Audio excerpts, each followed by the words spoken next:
संसार की वस्तुएं कोई आपको घर में आके गिफ्ट नहीं करता है, सारी चीज मेहनत से मिलती है। जैसे संसार की सारी चीज मेहनत से मिलती है, ऐसे धर्म की चीज बिना मेहनत के मिलने वाली नहीं है। उसमें भी मेहनत लगेगी, पूरा प्रयास लगेगा, पूरा पुरुषार्थ लगेगा। हम संसार में कितना पुरुषार्थ करते हैं, सुबह से शाम तक कितना पुरुषार्थ करते हैं? अरे बोलो ना, करते हो कि नहीं? पूरी पसीना बहाने वाली मेहनत करते हैं। तो धर्म क्या बिना पसीना बहाए मिल जाएगा? घर के लिए कितना त्याग करते हैं? यदि बच्चे की परीक्षा चल रही हो तो रात को माँ को नींद नहीं आती है। बच्चे के पेपर चल रहे हो तो रात को पिताजी भी टेंशन करते, कल बेटे का पेपर है, रात को अच्छे से नींद नहीं आती, करवटें बदलते रहते हैं। एक बेटे का पेपर है और नींद माँ को नहीं आ रही है। इतनी मेहनत, इतनी टेंशन। तो ये आत्मा बिना प्रयास किए परमात्मा कैसे बनेगी? एक महिला भोजन बनाती है तो भोजन बनाने में कम से कम 2 घंटे तो लगते ही होंगे। सुबह से मेहनत करती है, सब्जी बनाती है, ये करती है, वो करती, कितना काम करती है। और कोई नए आइटम बनने हो, नई डिश बननी हो, बढ़िया डिश बननी हो, फिर तो बेचारी को पूरा दिन लग जाता है। उसके बाद कहीं जाकर उसे वो भोजन प्राप्त होता है। इतनी मेहनत करी भोजन की थाली के लिए। किसके लिए? भोजन की थाली के लिए। तो हमारा धर्म बिना पूजा की थाली लगाए कैसे हो जाएगा? हमें भोजन की थाली लगाने में जब आलस नहीं आता है तो फिर हमें पूजा की थाली लगाने में भी आलस नहीं आना चाहिए। जब आपको अपने पेट में अर्घ चढ़ाने में आलस नहीं आता है तो भगवान के चरणों में भी अर्घ चढ़ाने में आलस नहीं आना चाहिए। आप अपने में अर्घ चढ़ाते ना, पेट में नहीं चढ़ाते हो। जल चढ़ाया, पानी पीते कि नहीं पीते?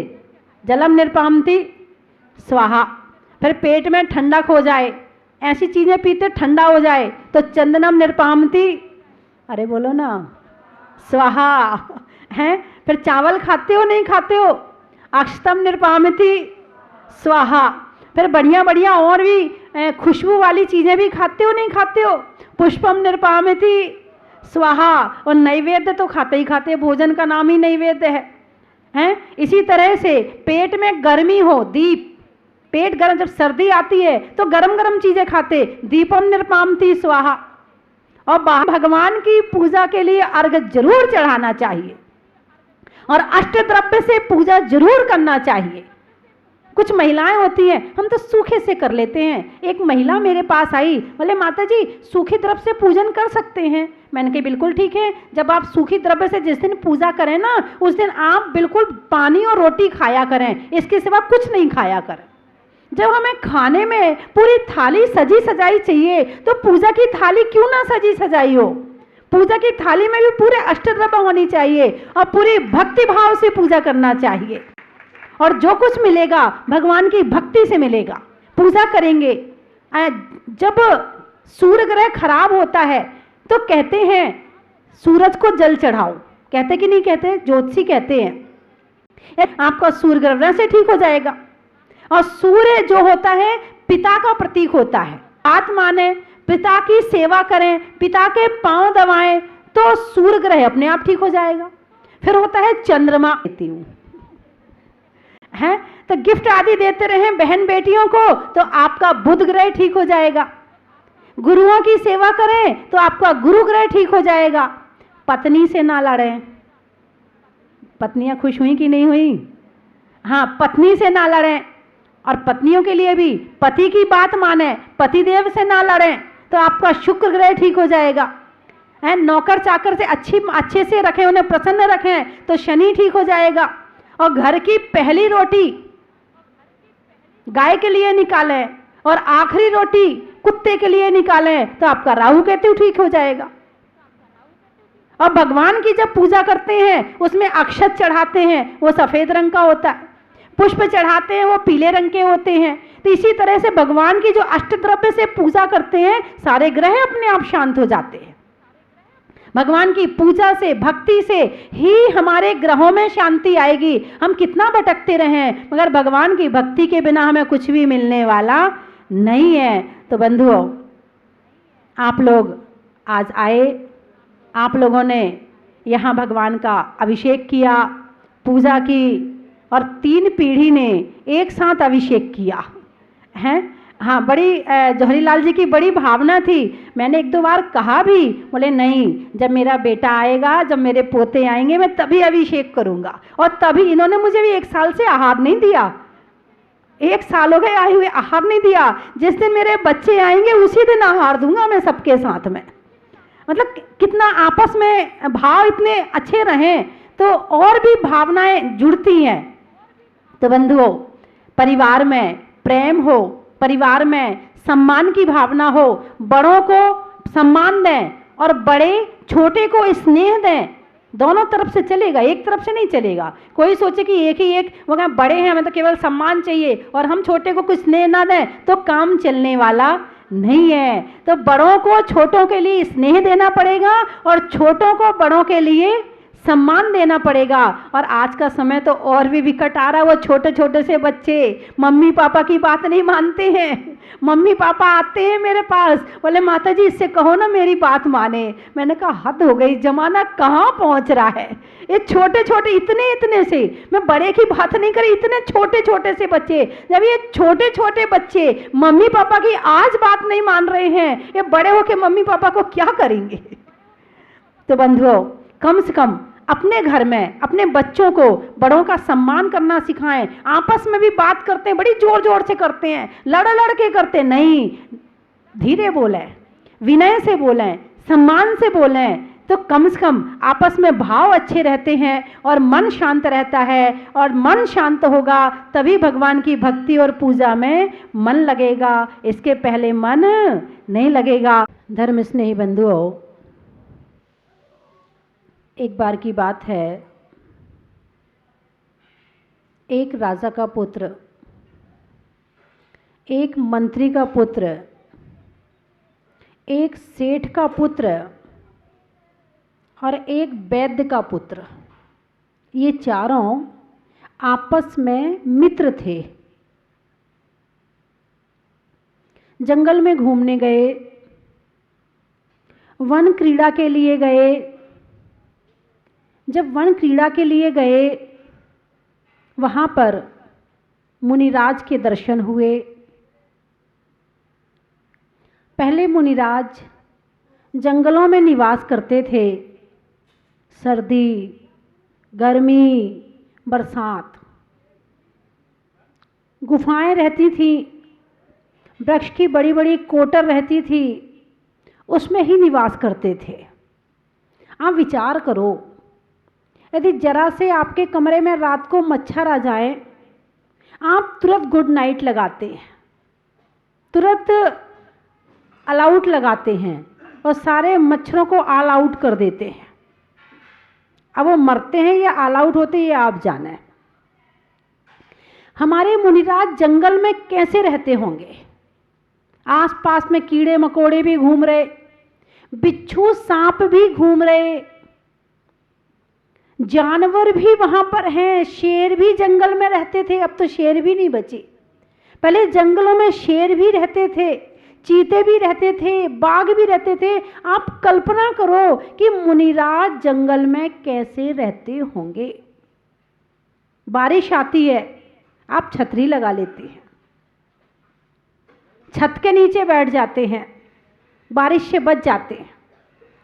कभी कभी मुनिराज 4-4 महीने का ध्यान योग लगा लेते थे। चतुर्मास आया, चतुर्मास की स्थापना, अपने योग भक्ति करी, सिद्ध भक्ति करी, शांति भक्ति करके ये अपने चतुर्मास की स्थापना कर ली और बस ध्यान में खड़े हो गए। कब उठते थे? जब 4 महीने पूरे हो जाते थे।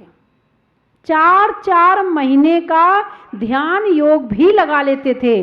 उस 4 महीने में कितनी तेज बारिश भी होती होगी, उन 4 महीनों में धूप भी पड़ती होगी, गर्मी भी आती होगी। आप चिंतन करो, विचार करो कि वो कैसे रहते थे। हम प्रभु को नमस्कार तो करते हैं, मगर नमस्कार करते हुए उनके जीवन के विषय में उन्होंने कैसी तपस्या करी है इस विषय में कभी चिंतन नहीं करते हैं। इसीलिए श्रद्धा की पूर्ण भावना उमड़ नहीं पाती है। जब तक पूरा परिचय नहीं होगा तब तक श्रद्धा भी पूरी होने वाली नहीं है। परिचय के साथ श्रद्धा मजबूत होगी और दृढ़ होगी और ज्यादा होगी, और बिना परिचय के उतनी श्रद्धा नहीं होगी।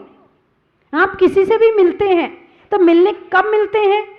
या तो पहले परिचय होता है तो मिलते हैं, या मिलकर के परिचय करते हैं। आपका प्रेम ज्यादा कब होता है? जब परिचय हो जाता है। परिचय के बाद ही आपके मन में भावनाएं हिलोरे मारती हैं। ऐसे हमारे भगवान कितने हजारों वर्षों तक जंगल में रहकर तपस्या करते थे। ये कर्म ऐसे ही नहीं कटते हैं। डल्लप के गद्दे में सोते सोते, आराम से दिन भर खाते पीते, ऐसे कर्म नहीं कटते हैं। कर्मों को काटने के लिए बहुत तपस्या करनी पड़ती है। अंग्रेज आए थे, अंग्रेज जब आए थे तो बड़े प्रेम से आए थे, और गए तो खूब परेशान करके गए, खूब रुला के गए। ये कर्म भी ऐसे ही है। आते हैं तो हंसते हंसते भी कर्म बांध लेते हैं, खूब कर्म बंधन कर लेते हैं, और जब ये जाते हैं तो रो रो के भुगतना पड़ता है। गर्मी आती होगी जंगलों में, विचार करो, जिस गर्मी में आप कूलर और एसी से बाहर नहीं निकलते हैं, जिस गर्मी में आप दिन भर पानी पीते हैं, ऐसी गर्मी में हमारे मुनिराज जंगलों में कैसे रहते होंगे? कितने बड़े बड़े दिन करते क्या होंगे? वहाँ व्यापार है नहीं, धंधा है नहीं, फालतू बातचीत करना नहीं है, फिर वो करते क्या होंगे? वो हमेशा या तो स्वाध्याय करते थे, या विनतियाँ पढ़ते थे, या ध्यान लगाते थे, या सामायिक करते थे, या धर्म चर्चा करते थे। इसके अलावा वो वहां पर कुछ भी नहीं करते थे। जंगल में विपरीत निमित्त नहीं मिलते हैं तो दृढ़ता आती है, और धीरे धीरे दृढ़ता आ जाए, फिर निमित्त मिल जाए तो फिर कुछ नहीं होता। ऐसा नहीं कि जंगल में निमित्त नहीं, जंगल में भी निमित्त मिल जाते थे।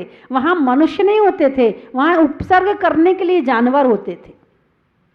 मनुष्यकृत उपसर्ग जो है वो शहरों में होता है, और जो जंगल में है वहां कभी कभी उपसर्ग पशु त्रेंच खरीद करते ही करते होंगे। ऐसा होता नहीं कि वहां मच्छर ना काटे।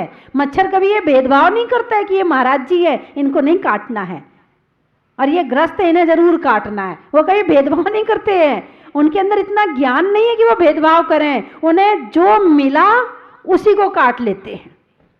तो ऐसे परिसर जंगल में रहकर हमारे मुनिराज सहन करते थे। और कभी कभी तो बीमारियां, जंगल में रह के बड़ी बड़ी बीमारियां सताती थी। आपको बुखार आ जाए, आप उठ भी नहीं पाते, वहीं खाना चाहिए, वहीं पानी चाहिए। लेकिन जंगल में मुनिराज रह रहे हैं, यदि उनका स्वास्थ्य खराब हो तो वो क्या करते थे? वो कैसे रहते थे? गांव से 2 किलोमीटर दूर है, 5 किलोमीटर दूर जंगल में रह रहे हैं। गांव में 5 किलोमीटर बुखार में आहार करने कैसे जाएं? ऐसे समय में उपवास हो जाता था। जब स्वास्थ्य ठीक होगा तभी आहार करने जा सकते हैं, क्योंकि खड़े होने की हिम्मत है नहीं तो आहार करने कैसे जाएंगे? आप हर चीज को महसूस किया करो। आप लोग केवल जय हो जय हो जय हो भगवान, 3 लोक के नाथ आपकी जय हो प्रभु, नमो रिहिंताड़म, नमो सिद्धाड़म, नमो आयरियाणम, नमो वज्जायाणम, नमो लोए सब्बशावणम। आप इससे ज्यादा कुछ नहीं करते हो। पूजा भी करते हो तो उसमें भी पूरे भाव स्थिर नहीं होते हैं। थोड़ी देर के लिए मंदिर आते हो, कम से कम मन स्थिर होना चाहिए। जिनके पास आए हो, जिनसे मिलने आए हो, और उनके परिचय को नहीं जान पाए, ओहो, सारी जिंदगी निकल जाती है। सफेद बाल से काले बाल से सफेद बाल हो जाते हैं। जिनके पास जाते हो उनको ही नहीं पहचान पाते हो। अभी आपसे पूछूं मैं कि अरिहंत भगवान के कितने अतिशय होते हैं? नहीं बता पाओगे। कितने मूल गुण होते हैं? 46।